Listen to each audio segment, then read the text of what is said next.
So this first video is going to be about what the fundamentals of waves that we need to think about. Now, if I press play, we're going to see a wave move from left to right. Okay, so I'll just do that now. Now, we commonly say, okay, we're seeing something moving from left to right. If I asked you what, you might say the wave. But would we be able to describe what is moving from left to right without using the word wave? So I'm going to pause it, restart there. In fact, I'm going to keep going, but I'm going to pause my video, and I'll ask for you both to see if you can give me some answers. A lot of people think that we would say that the particles are moving from left to right. So I guess the particles would be these circles right here. If I press play, we can see that this green particle is only moving up and down, not moving from left to right. And also, if we think about it, if the whole thing is tied at one end, it can't be all moving from left to right, otherwise it would break apart. So it's not the particles that are moving from left to right. So I'm going to carry on doing that. I'm going to pause the recording again. So the thing that's actually moving from left to right is just the pattern of these crests and troughs. So that's what we're watching moving from left to right. Now, it's not what you're going to write in the exam, however. But I want you to first focus on what we're actually seeing with our eyes, so as we can get a clear understanding of what's going on. The shape of this pattern, this wavy pattern, that is the thing that is moving from left to right. Now, if I were to change the frequency, we'll look at what these words mean in a bit more detail in a moment. You get this new pattern. And now this new pattern starts to move from left to right. The old pattern is still moving from left to right, but that's eventually gone, and now this new pattern is moving. So what does a pattern contain? Well, a pattern contains information, right? The way that any kind of information that you're going to ever learn about, or the computer has information in it as well, any kind of information is always going to be made out of patterns.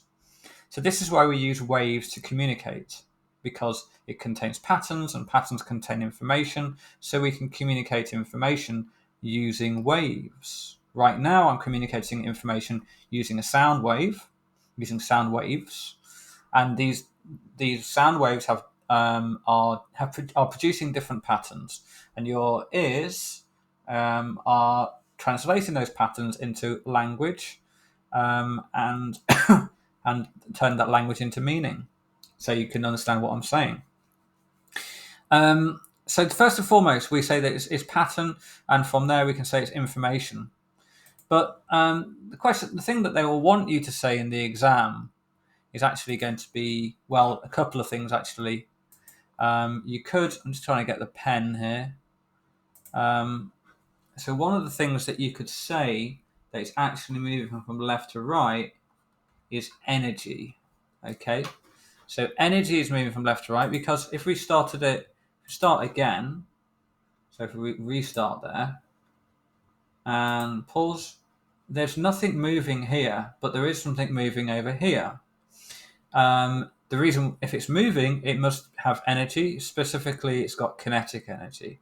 So the kinetic energy is moving until eventually this stuff's moving too. And so now that has kinetic energy as well. So one of the things we could say that is moving from left to right is the energy. Okay, so energy is moving from left to right. I would say information is moving from left to right. Really, I think that's the other thing they might like to say is it's the direction of the wave propagation. Now, to be honest with you, wave propagation is just another way of saying wave direction anyway. So it's kind of a bit of a weird answer, but it's a very common answer. They want you to say, what is the direction of the wave propagation? This means, what is the direction of the wave? What direction is the wave moving? Moving from left to right. Now let's look, as I said, although the wave we can say is moving from left to right, we've already identified the actual particles as moving up and down. We can see these green. Let's turn it back and it is in slow motion. I'll turn the frequency down again. Oh, not quite that low. Okay, yeah. So you can see these particles are only moving up and down. So now there are two main types of waves. There's this one that we're looking at right now, where the particles, this thing is moving up and down. The particles are moving up and down. All waves contain some kind of back and forth motion, up and down, forwards and backwards, whatever. And that type of motion is known as oscillation. If something is oscillating, it means it's moving back and forth. Okay, it's a little bit more complicated, but for now we'll just say it's that's what oscillation is. So the oscillation is moving up and down. The energy is moving from left to right. So if we put those two arrows next to each other, they look like that. Hang on, not really. They look like that.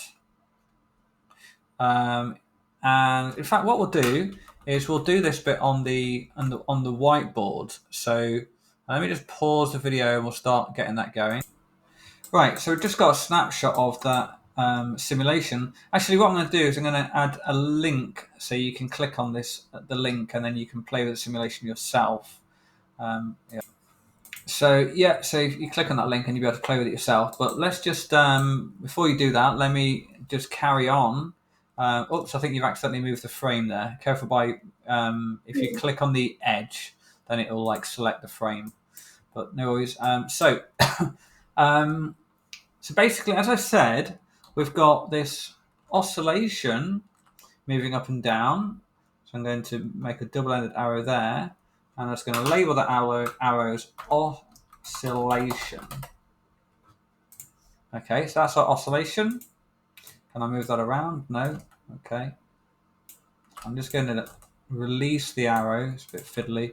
And then we've got this other arrow.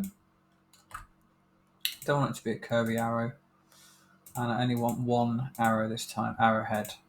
And this is, we can call the wave propagation. Okay. So the wave propagation. I haven't spelled that correctly. Propagation. Okay, and I have to do this. Right, so I'm just going to put it behind. Oh, okay, fine. I can move that down. Yeah, there we go. Yeah, so we've got these two arrows, and notice that when we compare the two directions, they are perpendicular. Okay, so this is one type of wave, and it's known as a transverse wave. The way to remember it is if you take this, let's just copy it for the moment, and rotate it. And let's squish it as well. It looks like a capital T. So we can write that as transverse. This is a transverse wave. Let's go back to the browser again. I'm going to look at the other type of wave where it doesn't do that. The oscillation and the propagation are not perpendicular. So the other type of wave is called a longitudinal wave. So I can see why this was zoomed in now. So if we zoom in, we can see this wave in a bit more detail. They've got the same wave. By the way, this classic example of this type of wave is a sound wave. So what's happening in a sound wave? Well, just like we had the coloured circles in the transverse wave, we've got coloured circles in the sound wave too. And it's not moving. There's still this pattern moving from left to right. Just like a sound can travel a long distance, But what is causing the sound? What is happening with the sound wave? Its particles are moving back and forth. When you hear a sound from a long way away, the particles right by the thing that made the sound didn't make their way to your ear. The particles right by the thing that made the sound didn't move very far at all. But the vibrations moved a long way. So just like this particle is being coloured in, it's just moving back and forth around the same point. But the energy, again, is the kinetic energy is moving all the way down here. And all these particles are just moving back and forth. But the pattern is the thing that we're watching. The thing we write in our exams is it's a wave propagation or is the energy that's moving from left to right. And the example of this is a sound wave. So we'll take a snapshot of that one.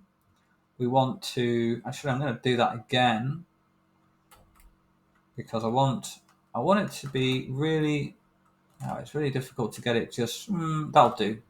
That will do. Because I want to be able to see where it's more squashed up and where it's more stretched out.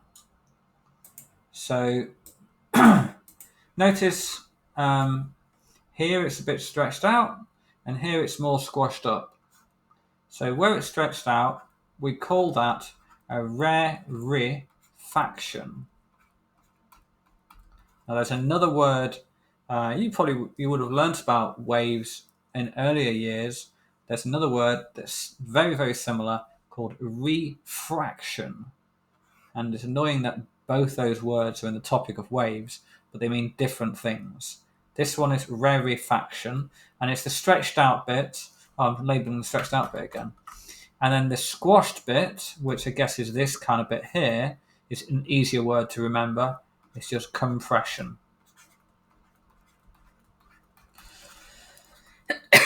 And again, the thing that's moving from left to right, we can say energy, and you can just describe it as the wave propagation. So what I'll do is I'll stop that video there because that can just be the two different types of waves, okay?